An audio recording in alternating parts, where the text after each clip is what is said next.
আসসালামু আলাইকুম রহমতুল্লাহি ওয়া বারাকাতুহু। আশা করি সকলে ভালো আছেন। আজ আমরা আলোচনা করব হৃৎপিণ্ড অর্থাৎ হার্টের সুস্থতা বিষয়ে, হৃৎপিণ্ড বা হার্টের যত্ন বিষয়ে, অর্থাৎ কিভাবে হৃৎপিণ্ড অর্থাৎ হার্ট সুস্থ স্বাভাবিক অবস্থা বজায় রাখা যায়। আজ আমরা সে বিষয়ে আলোচনা করব ইনশাআল্লাহ।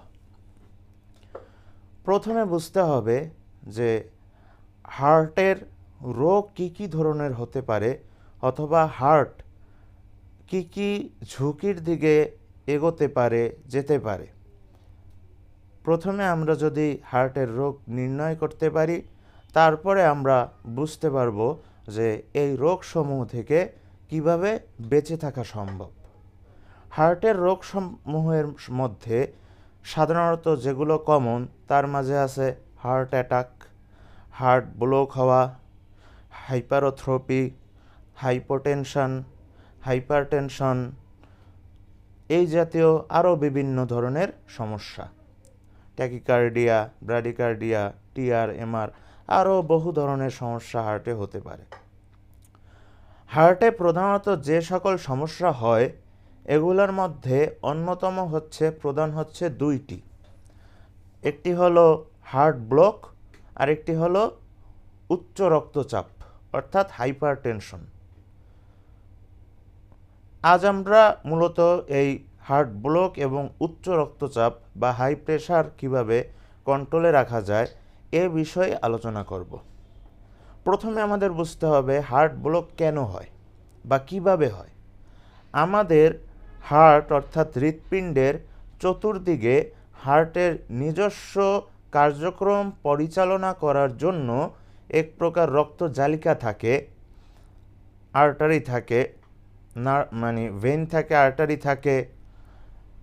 এই যে হৃৎপিণ্ড নিজে চলাচল করার জন্য, নিজের কার্যক্রম বজায় রাখার জন্য যেই রক্তজালিকা কাজ করে, যেগুলোকে আমরা বলতে পারি যে কার্ডিয়াক ভেইন অথবা কার্ডিয়াক আর্টারি, এইগুলোর মধ্যে যদি কোনো কারণে রক্ত চলাচল বাধা সৃষ্টি হয়, হতে পারে কোলেস্টেরল অর্থাৎ চর্বি জমার কারণে, অথবা হতে পারে কোনো স্টোন বা পাথর জমা হওয়ার কারণে, অথবা অন্যান্য যে কোনো কারণে, ইনফ্লামেশনের কারণে, এ জাতীয় যে কোনো কারণে যদি রক্ত চলাচল বাধাগ্রস্ত হয়, এটাকেই আমরা বলি হার্ট ব্লক। দ্বিতীয়ত হাই প্রেশার, উচ্চ রক্তচাপ। এটা আমরা সকলেই জানি যে আমাদের যে রক্তের যে গতি, ধরুন একটা পাইপ থেকে পানি খুব আস্তে আস্তে বের হচ্ছে, কিন্তু ওই পাইপটার মাথা যদি আমরা চেপে ধরি, তখন দেখা যায় পানি একদম ঝর্ণার মতো অনেক উচ্চ গতিতে বের হচ্ছে। তাই এই যে উচ্চ গতি নিম্ন গতি, এই রকম আমাদের শরীরেও রক্ত প্রবাহ হওয়ার সময় কিছু সময় রক্ত উচ্চ গতিতে যায়, কিছু সময় রক্ত অল্প গতিতে যায়। এই কি গতিতে রক্ত যাচ্ছে, এই পরিমাপটাই হচ্ছে রক্তচাপ, অথবা ইংরেজিতে বলা যায় যে টেনশন। আর উচ্চ রক্তচাপকে বলা হয় হাইপারটেনশন। হাইপারটেনশন এবং হার্ট ব্লক, এই দুটার মধ্যে সম্পর্ক ওই একই, যে লিপিড প্রোফাইল অর্থাৎ চর্বির মাত্রা বেড়ে যাওয়া। এখানে আরেকটা বিষয় লক্ষণীয় যে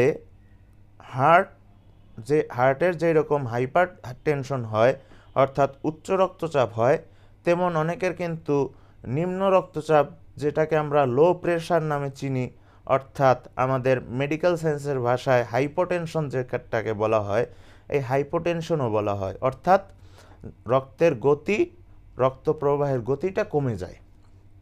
এটা কেন হয়? এটাও বিভিন্ন কারণে হতে পারে। তার মধ্যে প্রধান হলো ইলেকট্রোলাইট ইমব্যালেন্স, অর্থাৎ আমাদের শরীরে যে খনিজ উপাদানসমূহের মাঝে লবণ জাতীয় যে জাতীয় পদার্থগুলো, কেমিক্যালগুলো আছে, যেমন পটাশিয়াম, সোডিয়াম, ক্যালসিয়াম, এই জাতীয় ইলেকট্রোলাইটগুলো কমে যাওয়া। তার মধ্যে প্রধানত পটাশিয়াম আমাদের হৃৎপিণ্ডের কার্যক্রম বজায় রাখতে সহায়ক, কারো শরীরে যদি পটাশিয়ামের স্বাভাবিক মাত্রা থেকে কমে যায় তাহলে তার হার্টে সমস্যা হতে পারে, হার্ট ব্লক হতে পারে, হার্ট অ্যাটাক হতে পারে, এমনকি মৃত্যুও হতে পারে। তাই আমাদের হার্টের সুস্থতা, হৃৎপিণ্ডের স্বাভাবিক অবস্থা বজায় রাখার জন্য বলা যায় প্রধানত দুটি কাজ জরুরি। এক, লিপিড প্রোফাইল স্বাভাবিক মাত্রায় রাখা। দুই, ইলেকট্রোলাইট স্বাভাবিক মাত্রায় রাখা। লিপিড প্রোফাইল বলতে আমরা সাধারণ ভাষায় বলা যায় চর্বি সাধারণ পর্যায়ে রাখা, আর ইলেকট্রোলাইট বলতে বোঝা যায় যে আমাদের রক্তে লবণের পরিমাণ নির্দিষ্ট পরিমাণে রাখা। এখন এই দুই কাজ আমরা কিভাবে করতে পারি? এই দুই কাজ করা যাবে আবার তিনটি মাধ্যমে। প্রথমত, আমাদের লিপিড প্রোফাইল সঠিক পরিমাণে বজায় রাখার জন্য চর্বি জাতীয় খাদ্য, রেড মিট এগুলো পরিহার করতে হবে। এর বদলে আমাদেরকে সাদা মাংস যেমন মুরগির মাংস এই জাতীয় প্রোটিন খেতে হবে, শাকসবজি, ফলমূল খেতে হবে। প্রথমত এই কাজ। দ্বিতীয়ত, ইলেকট্রোলাইট ব্যালেন্স ঠিক রাখার জন্য আমাদেরকে নিয়মিত পরিমাণ মতো পানি খেতে হবে। সাধারণত প্রাপ্তবয়স্ক মানুষরা দিনে 2.5 থেকে 3 লিটার পানি খাওয়া উচিত, কিন্তু কারো যদি কিডনিতে, নেফ্রনে যদি কোনো প্রকার সমস্যা বা রোগ থাকে তাহলে তার 2 লিটারের অতিরিক্ত পানি খাওয়া উচিত নয়। এমন ব্যক্তি 1.5 থেকে 2 লিটার পানি খাবে। তৃতীয়ত, আমাদের হার্টের কার্যকারিতা বজায় রাখার জন্য, এমনকি বলা যায় যে নিজস্ব কার্যক্রম, আমরা যদি অলস হয়ে থাকি, যেমন একটা কম্পিউটার যদি আমরা বেশি দিন ফেলে রাখি তখন দেখা যাবে বিভিন্ন ত্রুটি সৃষ্টি হচ্ছে কম্পিউটারে, তেমন হৃৎপিণ্ডটাকেও যদি আমরা কাজে না ব্যবহার না করি, ইউজ না করি, তখন ওর কার্যক্ষমতা কমে যায়। এই জন্য নিয়মিত ব্যায়াম করা, কমপক্ষে প্রতিদিন 15 থেকে 20 মিনিট ব্যায়াম করা এবং 40 থেকে 45 মিনিট হাঁটা, এই তিনটি কাজ যদি আমরা করি তাহলে আশা করা যায় ইনশাআল্লাহ আমাদের হার্টের অর্থাৎ হৃৎপিণ্ডের সমস্যা থেকে আমরা বেঁচে থাকতে পারবো ইনশাআল্লাহ। ভালো থাকুন, সুস্থ থাকুন, সকলে শরীরের যত্ন দিন, হৃদয় দিয়ে হৃদয়ের যত্ন নিন। আসসালামু আলাইকুম ওয়া রাহমাতুল্লাহ। ধন্যবাদ।